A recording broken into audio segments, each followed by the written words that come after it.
Alléluia. Jésus, tu es puissant. Le vainqueur de la mort. Tu déplaces les montagnes.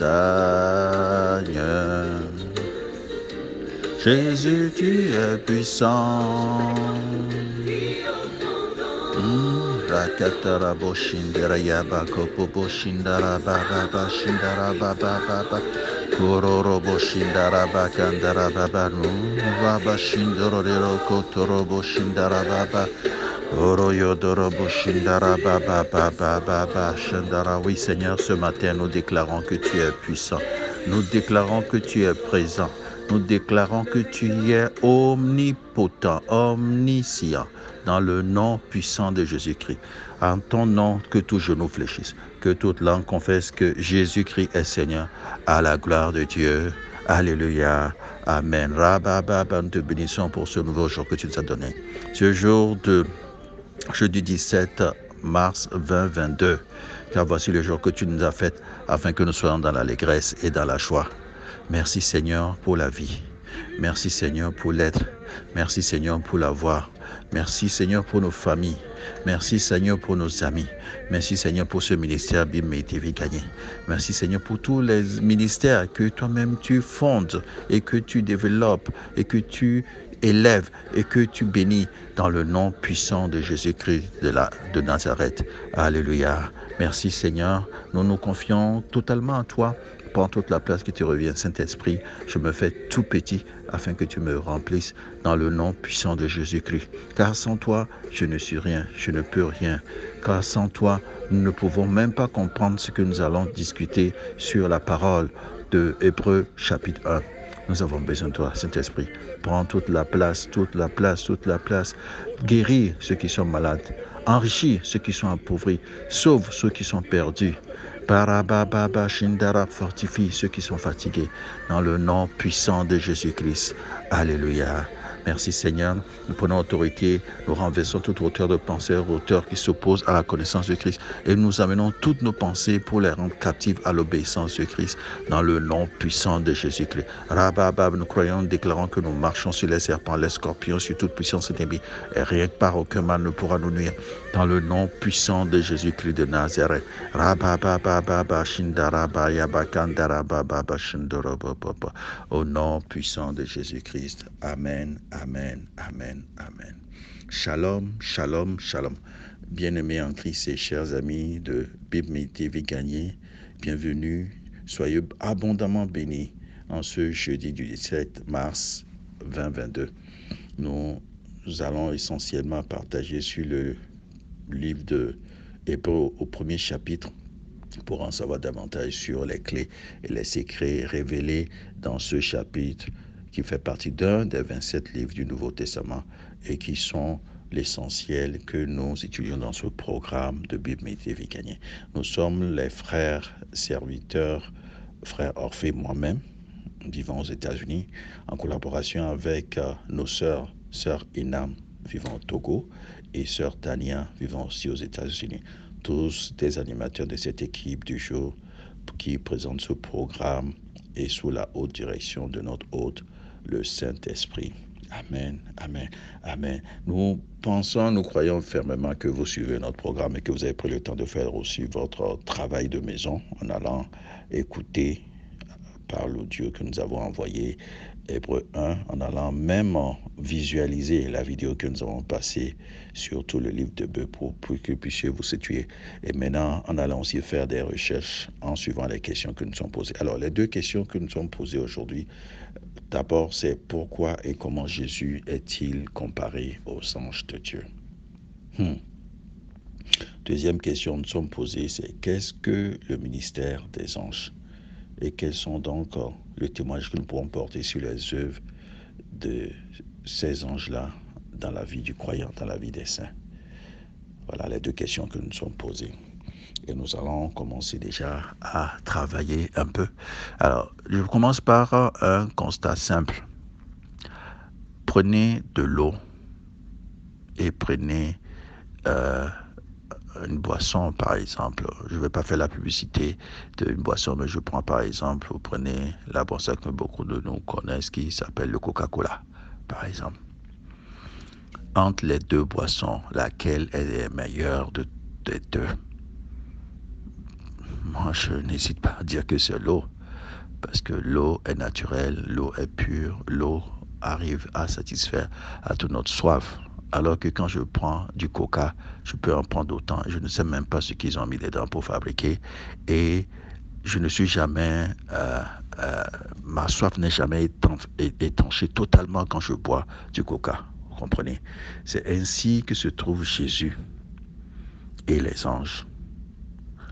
Jésus n'a pas été créé. La Bible dit qu'il est engendré et non créé. De même nature que le Père, de même nature que l'Esprit. Alors que les anges sont des créatures, ont été faites par Dieu. C'est la même chose pour l'eau, qui est une nature en elle-même, alors que la boisson du coca est fabriquée par les hommes. Vous comprenez à peu près la nuance. C'est très important de comprendre cette nuance-là, parce que ça va nous permettre d'évoluer un peu plus sur notre partage de ce jour.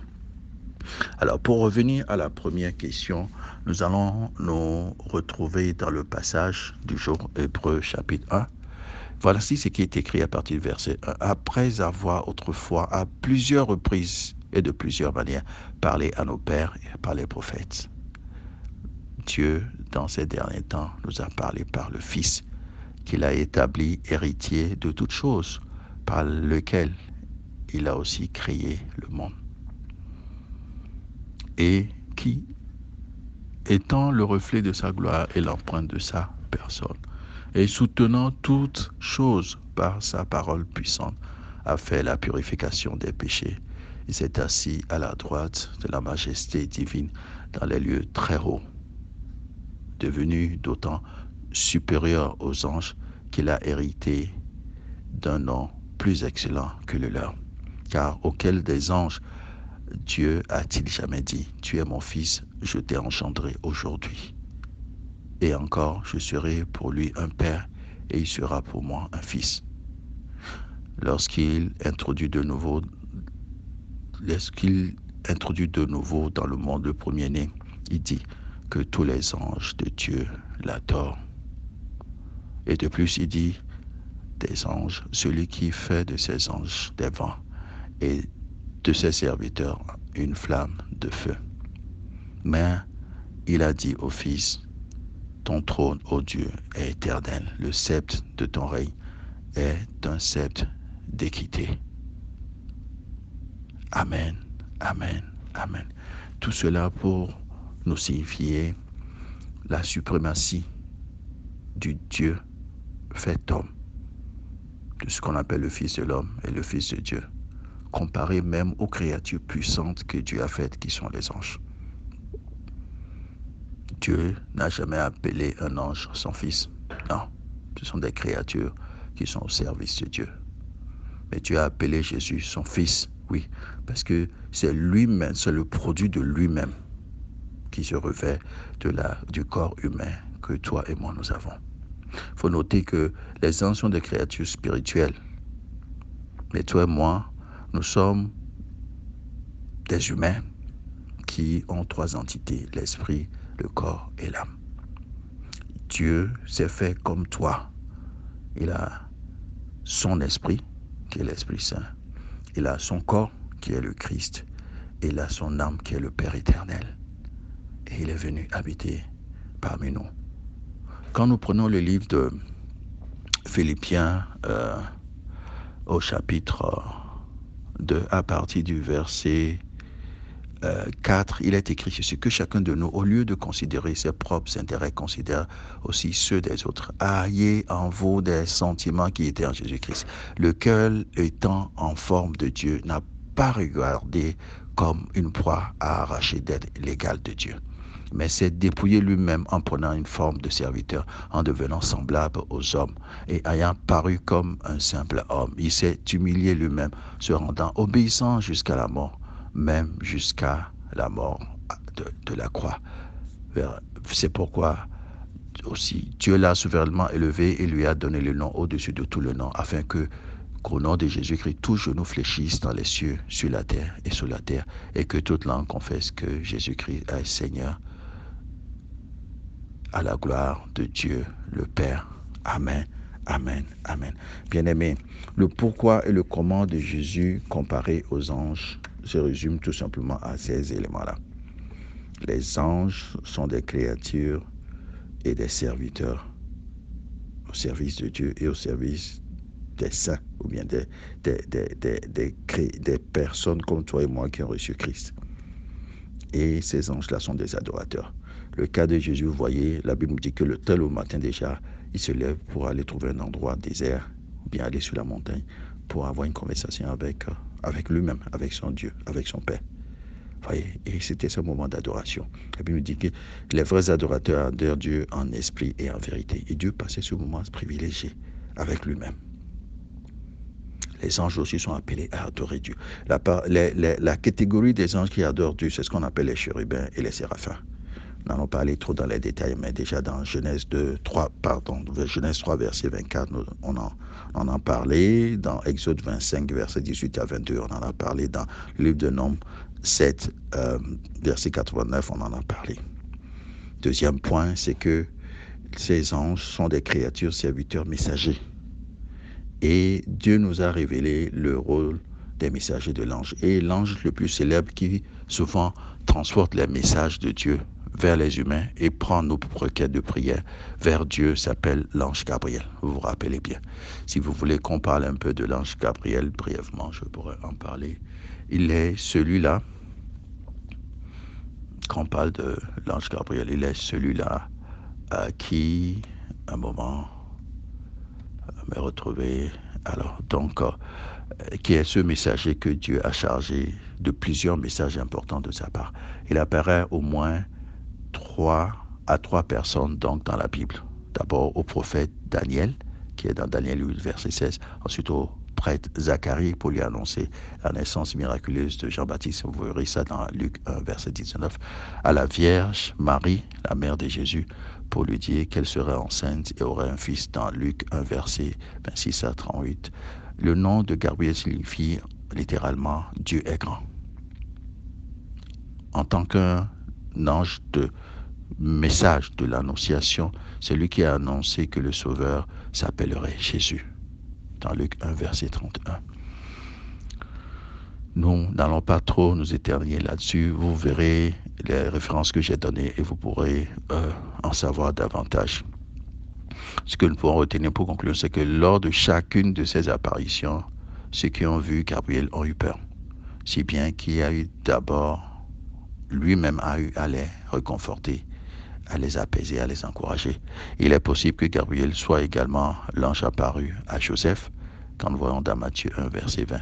Mais nous ne savons pas avec certitude, puisque les Écritures ne mentionnent pas son nom. Mais chaque fois quand il y a un message à venir donner, ou bien ta requête de prière à envoyer, ce sont les anges de message qui le font, et spécialement l'ange Gabriel. Un autre ange qui en fait on l'appelle archange, c'est l'ange Michel. Michel l'archange. L'archange Michel est décrit dans la Bible comme dans les livres de Daniel, vous voyez, dans le livre de Jude aussi et dans le livre des Apocalypses, comme un ange guerrier qui combat les puissances spirituelles maléfiques. Le terme archange signifie simplement grand chef, grand ange. La Bible décrit la plupart des anges comme des messagers, mais Michel est décrit comme un guerrier, un lutteur contre les forces du mal. Vous verrez ça dans Daniel 10, verset 13, Daniel 10, verset 21 aussi. Vous verrez ça dans Jude 1, verset 9, et puis dans Apocalypse 12, verset 7. La Bible ne décrit aucun ange en détail et ne mentionne les noms que de ceux-là que nous sommes en train d'étudier, à savoir ce Michel et puis Gabriel dont je vous ai parlé. La Bible ne nous offre qu'un bref aperçu des anges dans le monde spirituel. Mais dans le monde physique, il explique un peu ces deux rôles que j'ai cités, ou bien même 3 que j'ai cités. Adorer Dieu, servir Dieu et les hommes, et puis aussi défendre et protéger et combattre en notre faveur. Voilà à peu près ce que nous pouvons retenir de ces anges-là. Alors, quand on parle de suprématie de Jésus, quelles sont les implications qu'on peut noter tout de suite? D'abord, dans le dictionnaire, quand on parle de suprême, cela est défini comme le plus élevé en rang et en autorité, ou plus élevé en degré ou en qualité. En ce sens, il n'y a pas de meilleur. Le suprême de quelque chose est son ultime. Jésus est donc l'ultime en matière de puissance, en matière de gloire, en matière d'autorité, en matière d'importance. La suprématie de Jésus sur tout ce qui est développé bibliquement, principalement en hébreu, et c'est ce que nous sommes en train d'étudier. Et ça aussi, ça a été fait en Colossiens, que vous aurez le temps de voir si vous ne l'avez pas encore vu. Alors, donc, tout ce qu'il faut noter par rapport à ça, c'est qu'il y a pas mal de doctrines qui sont autour de cela, mais l'importance à retenir, c'est que nous comprenons donc la suprématie de Jésus-Christ et nous avons une vision plus précise de lui. Plus on le voit dans toute sa nature, sa puissance, sa gloire et tout, plus on le comprend et plus on a la confiance pour le suivre. Nous comprenons mieux la profondeur de son amour. Nous sommes plus aptes à recevoir et à répondre à son amour. Les théologiens pensent que Colossiens a été écrit en partie pour combattre les hérésies qui se développaient à Colosse. Il semblait approprié à Paul d'affirmer la suprématie de Christ afin de refuter ces croyances humaines qui étaient venues un peu diluer le message de l'évangile. Il a affirmé la suprématie de Jésus-Christ, sa seigneurie et sa suffisance pour nous. L'épître de Paul aux Hébreux explique le lien entre l'alliance de l'Ancien Testament et la Nouvelle Alliance de Jésus. Révèle donc l'ancien système comme un homme des choses à venir, ultime pour que Jésus-Christ vienne les accomplir. La suprématie de Jésus-Christ est essentielle à une compréhension précise de sa personne, de son œuvre et de notre salut en tant que croyants et aussi du royaume dans lequel nous sommes appelés à vivre et à servir dans le nom de Jésus-Christ. Nous allons passer à la deuxième question c'est qu'est-ce que le ministère des anges et quelles sont leurs œuvres dans la vie du croyant. On en a un peu parlé déjà dans un premier sens, mais je vais quand même rafraîchir la mémoire de chacun de nous sur certains éléments importants du ministère. Un ministère, avant tout, c'est un service qu'un croyant accomplit selon un appel particulier. Ainsi, BMVG est un ministère. Et dans notre ministère, nous sommes appelés à partager la bonne nouvelle. C'est pour ça que vous avez ce programme. Et nous sommes aussi appelés à faire des bonnes œuvres. C'est pour ça que nous avons des services commerciaux. Faisons de la gestion de l'événementiel pour servir les gens qui se rencontrent. Nous faisons aussi de la musique pour pouvoir aider les gens à bien maîtriser l'art musical et avoir la culture de l'art musical dans un angle ou bien une logique publiquement correcte. Nous faisons aussi de la gestion des projets pour permettre aux gens, à partir d'une simple idée, pour pouvoir bâtir quelque chose d'important.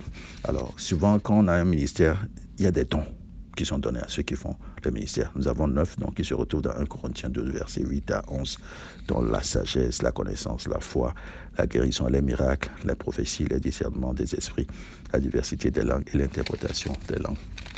Et la plupart des ministères que nous avons dans la Nouvelle Alliance et dans l'Église aujourd'hui, c'est le ministère des apôtres, le ministère des prophètes, le ministère des évangélistes, le ministère des pasteurs, le ministère des docteurs. C'est le plus important. Et tout ça sont mis en place pour faire le perfectionnement des saints en vue de l'œuvre du ministère et de l'édification du corps de Christ et pour qu'il nous permette de parvenir à l'unité de la foi et de la connaissance du Fils de Dieu, à l'état d'homme fait à la mesure de la stature parfaite du Christ.